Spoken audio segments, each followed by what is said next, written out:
Hello everyone, and welcome back to another episode of the Grandmaster Chess Speedrun, where we are playing principled and attacking chess in order to cross 2000 and beat a Grandmaster.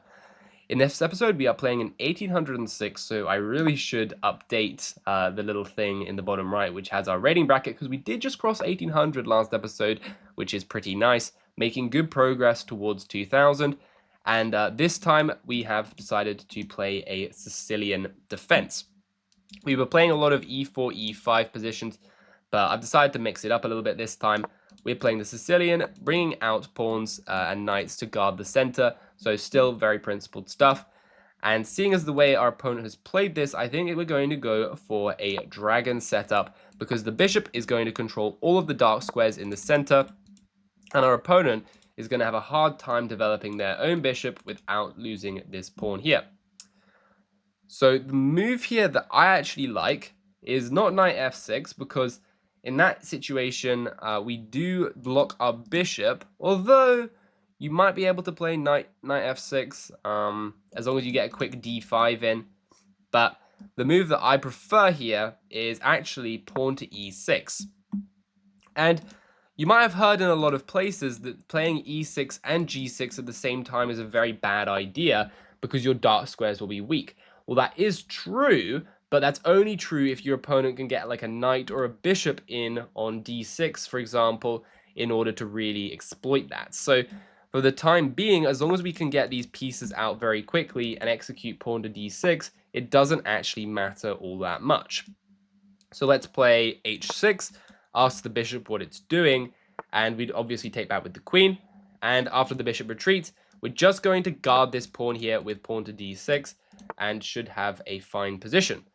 They are targeting our h-pawn here, but I'm thinking maybe we just continue with something like bishop d7. Could also play b6 and bishop to b7 for the double fianchetto. Another move that we could consider, by the way, is g5. And this might seem a little bit crazy, but the reason I think it's possible to play on this side of the board is because the center is quite closed, and even if they try and push forward, it's not going to be easy, because our two pawns will end up in a standoff like this. And if they push one pawn forward, we can push the other pawn forward. They push that pawn, we push this pawn. So the center is very likely to remain closed. And for that reason, I like playing the move bishop to d7 for now, just to get another piece into the game and potentially develop our rook. But at the same time, I'm very open to this g5 move, and I think I'm going to play it right now. Pawn to g5, and now we can play knight to g6. We've opened up new avenues. We can have very good control of this e5 square with the knight. And yeah, if they want to play f4, then we're just going to capture that. Capture, captures, captures. Queen e7 guards the pawn over here, and we can even consider playing like knight e5 to guard the pawn again, and then a long castle. And we can start an opposite side attack on their pieces. So they try to play bishop to h5, maybe eliminating our knight here, I guess. But I don't think that's a great move. It's not a bad move. But I'm already considering stuff like knight to f4 with a potential pawn sacrifice here. So after this happens and I play something like queen e7, the g file will be open for us to attack on, which is interesting. Although I don't actually think it's so good looking at it again. So let's consider some other stuff. Could just play queen e7 right away. I like queen e7. It's an improving move that we're probably going to need to play at some point anyway. There's also knight to e5, which is a very interesting one, because they can't play this pawn to d4 because they will be met with knight to c4, win this bishop, and then our knight will have this eternal outpost. So I also like knight to e5. I think I'm going to settle on knight to e5 because there's also bishop to c6 things that will be enabled in the future, which will make it even harder to push this pawn forward. Okay, so they've allowed knight into c4. So let's play the knight over to c4, and we'll probably end up capturing this bishop here. And I guess their idea is to take with the pawn. But in this situation, I think we can just go queen e7. Maybe we can also consider castling. I'm not 100%, but yeah, I think we're going to go queen e7. Protect the pawn. Idea is potentially long castle. And okay, they've allowed us to also open the f-file. So I think this is very good for us, because now on long castles, we'll have the F file to operate on, exchange some pieces, and try and start the attack. Okay, they developed their knight out. We also have the 2 bishops, by the way, so always good to keep in mind that opening up the position is going to do wonders for us. So I'm castling along here, going to bring the rook into the game down this F file, possibly get some exchanges. If we can go like this, they'll have isolated double pawns in the center, which will not be good for them in the long run. And yeah, we can have improving moves like getting the bishop out, also just developing the rooks. And I think what we're going to do is probably rook d to f8. Also worth considering is h5 g4. When you're opposite side castles, it's always worthwhile taking a look at the pawn storms. And actually, yeah, the more I look at it, this h5 and g4 looks extremely appealing, because we can always open up the bishop with e5 if we have to in the attack. Okay, I don't think that move makes a whole lot of sense. They're not really threatening anything. Our queen is still protecting over there. So I think it's time to play this g5 move. G4 move, sorry. G5, G4. And the idea is that after captures and captures, if the queen decides to capture, we can play rook to h4 and then double up the rooks on the h file with a potentially devastating attack, even at the cost of our g6 pawn. And if they want to capture with the knight, then we could do some pretty similar business. There's queen to h4 ideas, trying to make some threats over here. There's e5 ideas as well. So all looks pretty dangerous for white here. Rook h4 I think is worth considering, because if the king ever wants to run away, then our queen might be better placed. Although not 100%. No, I think queen h4 makes more sense, because let's try and find a defense for white. After queen goes to f3, let's say, the idea is that they can try and run their king away. But if I play queen h4 and they go queen f3, then I can play e5 with an attack on the knight, and if you try and block it up, then I win material, which is good. Alternatively, though, they don't have knight to f3 because this knight's loose. Yeah, I think queen h4 looks good. We've checked a couple of the defensive resources for white. Also, there's this rook move doesn't work because I would play pawn to e5.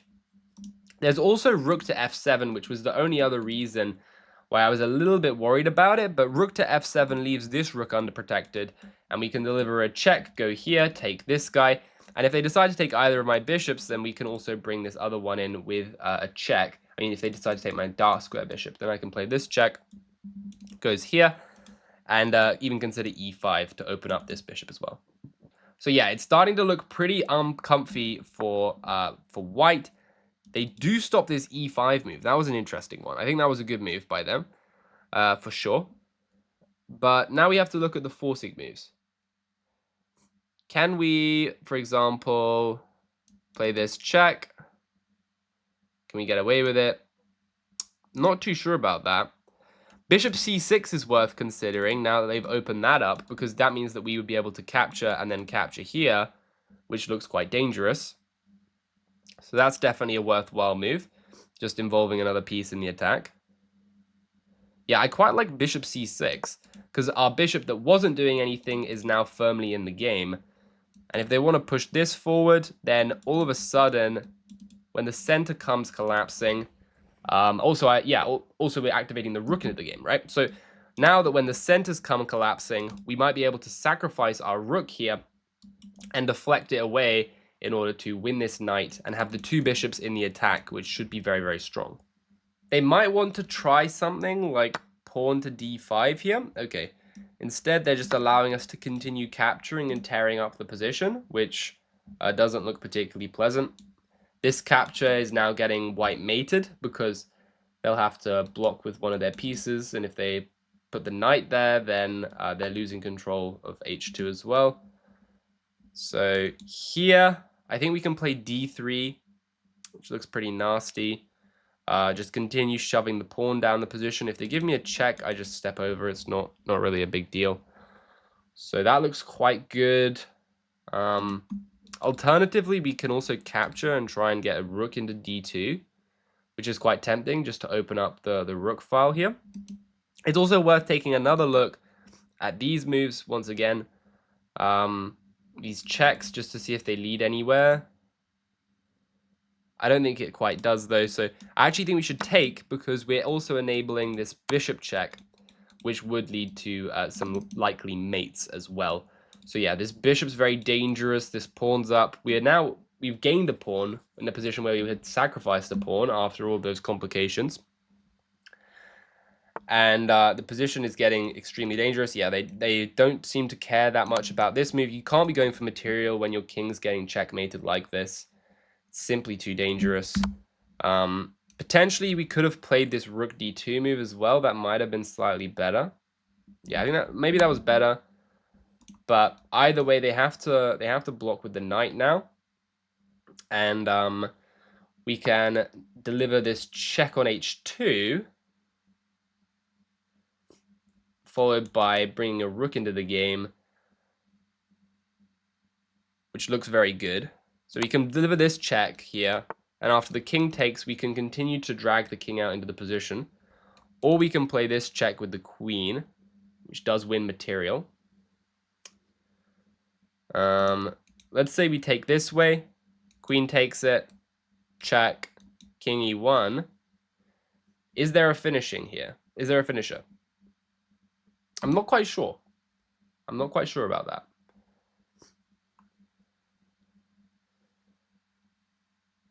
Yeah.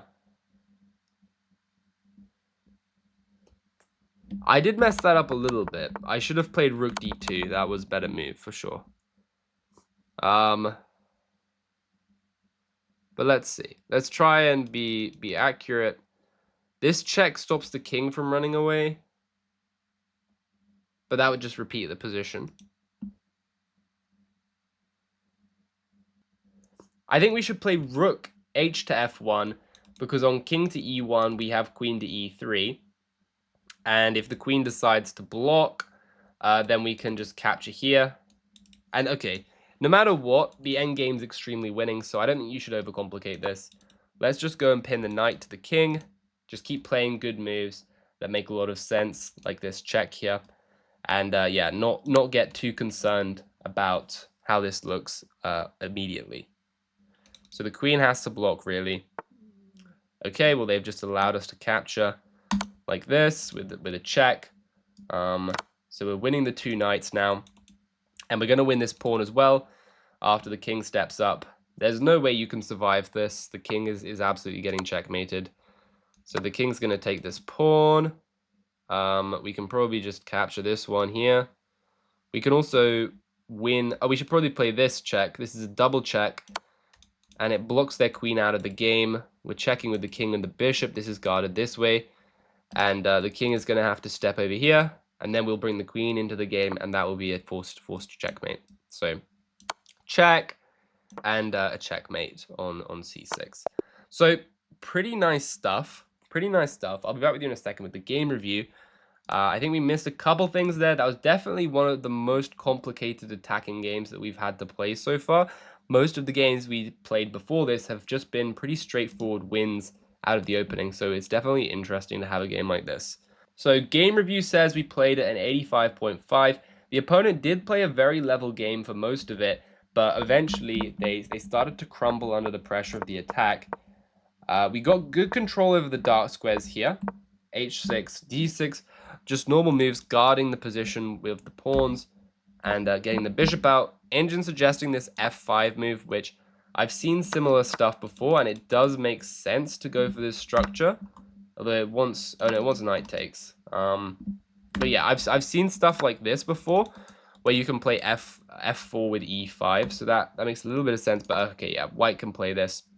So I think really this structure only appears in something like here, with like the knight out and stuff where this can get played. So this structure is quite common, but yeah, the engine sees that the knight can come in, and then we win the bishop pair, which is obviously good for us because we'd have the unopposed dark square bishop. So e5 is the preferred move, trying to clamp down on f4. Fair enough. We play this, still hovering around equality, but after we win the bishop, black is clearly a little bit better. Queen goes to e7, takes, and we go long castles. Continuing the attack with h5, doesn't like it very much. Engine wants this, opening up the center, and then going king b1 and saying, actually, the file that you thought was opening up for you is very good for me. So that's an interesting way to play that for sure. Worth keeping in mind. And we got aggressive here. Once again, Engine doesn't respect this attack at all. It thinks that you've just opened the c file up for us, and opening up the position is good for the two bishops, so I probably should have gone for something like this. But g4, we get takes, and all of a sudden, the queen is coming into the position, and it's getting very, very dicey. Yeah, it wanted me to go takes, and then bishop c6. This makes a lot of sense, actually.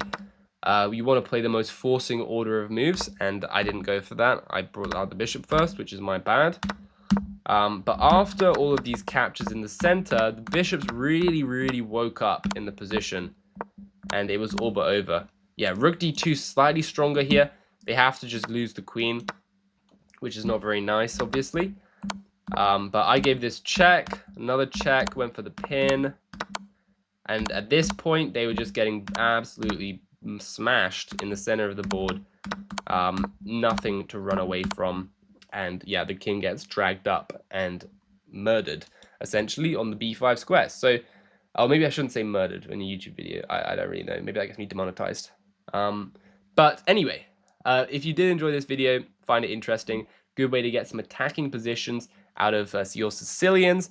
When your opponent tries to play a nice close Sicilian, then please let me know in the comments. And other than that, please like and subscribe. I'm taking on students at the moment, so just click the link in the description if you want to check that out, and I will see you all in the next video. Bye.